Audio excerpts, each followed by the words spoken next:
राधे राधे भक्तों।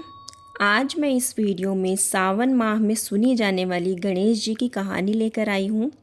श्री गणेशाय नमः। गणेश जी और सास बहू की कहानी बहुत पुरानी बात है। कैलाश पर्वत पर भगवान शिव जी और माता पार्वती जी अपने पुत्र गणेश जी के साथ आनंदपूर्वक रहते थे। गणेश जी बहुत चंचल और बुद्धिमान थे।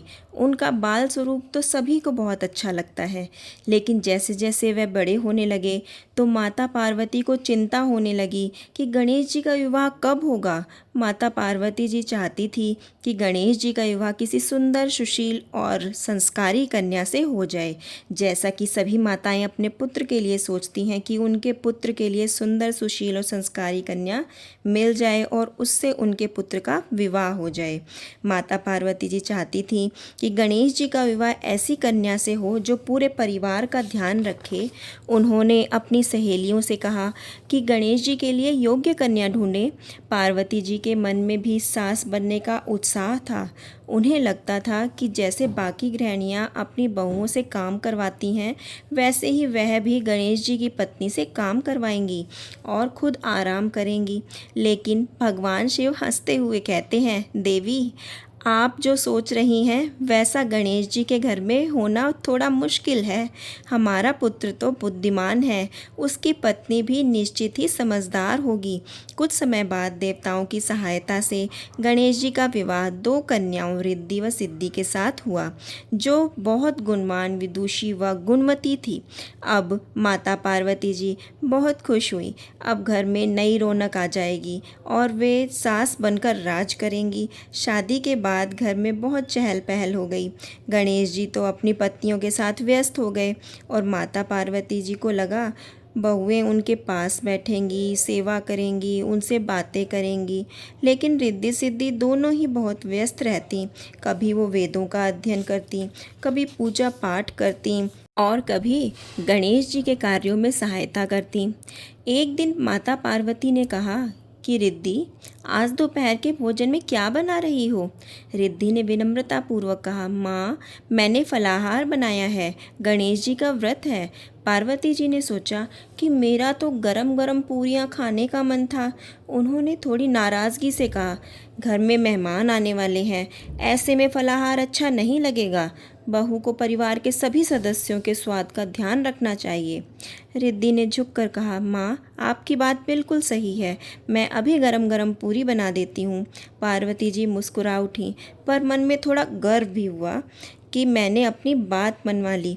रिद्धि सिद्धि ने यह समझ लिया कि सासू माँ को अपनी बात मनवाने में सुख मिलता है, इसलिए उनकी हर बात ध्यान से सुनने लगीं और उनकी हर इच्छा का ध्यान रखने लगीं। धीरे धीरे पार्वती जी का मन भी बदल गया और उन्होंने महसूस किया कि उनकी बहू केवल घर के कामों में नहीं बल्कि धर्म और ज्ञान में भी पारंगत है। एक दिन पार्वती जी ने बहुओं से कहा कि तुम दोनों को रोज़ इतना काम करते देख मैं थक जाती हूँ। क्यों ना आज हम सब साथ में बैठकर कहानी सुने और फिर एक साथ थोड़ी देर आराम करें। इस पर रिद्धि ने कहा कि यह बहुत ही अच्छा विचार है। हम सब एक साथ समय बिताएंगे तो आपसी प्यार भी बढ़ेगा। गणेश जी यह सब कुछ चुपचाप देख रहे थे। वे जानते थे कि सास बहू के आपस में कभी कभी छोटे छोटे मतभेद हो जाते हैं, लेकिन ये दोनों पक्ष धैर्य और प्रेम से काम लें तो परिवार सुखी हो जाता है। उन्होंने एक दिन माँ और पत्नियों को बुलाकर कहा, परिवार का सबसे बड़ा धन प्रेम और समझदारी है। अगर हम एक दूसरे की बातों को ध्यानपूर्वक सुने तथा बिना नाराज़ हुए समझें तो कोई समस्या नहीं होगी। पार्वती जी ने गणेश जी की बातों को हंसते हुए स्वीकार कर लिया और सबने एक दूसरे को मिठाई खिलाकर अपनी नाराज़गी भुलाई। धीरे धीरे माता पार्वती और रिद्धि सिद्धि बहुत अच्छी सहेलियां बन गईं। वे एक साथ रसोई में खाना बनाती, साथ में पूजा पाठ करती और कभी कभी फूलों के बाग में टहलती। और पार्वती जी को यह भी समझ आ गया था कि बहुएं केवल काम करने वाली नहीं होती, बल्कि वे परिवार की खुशियों की साथी होती हैं। रिद्धि सिद्धि भी अपनी सासू माँ का बहुत आदर करती, हर बात में उनकी राय लेती। गणेश जी का घर और सुखमय बन गया।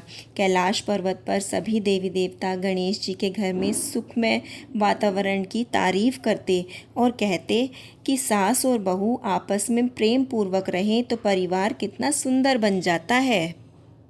इससे हमें यह शिक्षा मिलती है कि जब हम अपने पुत्र का विवाह करें तो बहू को केवल बहू बनाकर न लाएं, बल्कि बेटी बनाकर लाएं और उसकी भावनाओं का भी सम्मान करें। जब हम सम्मान चाहते हैं तो उसे भी पहले सम्मान दें।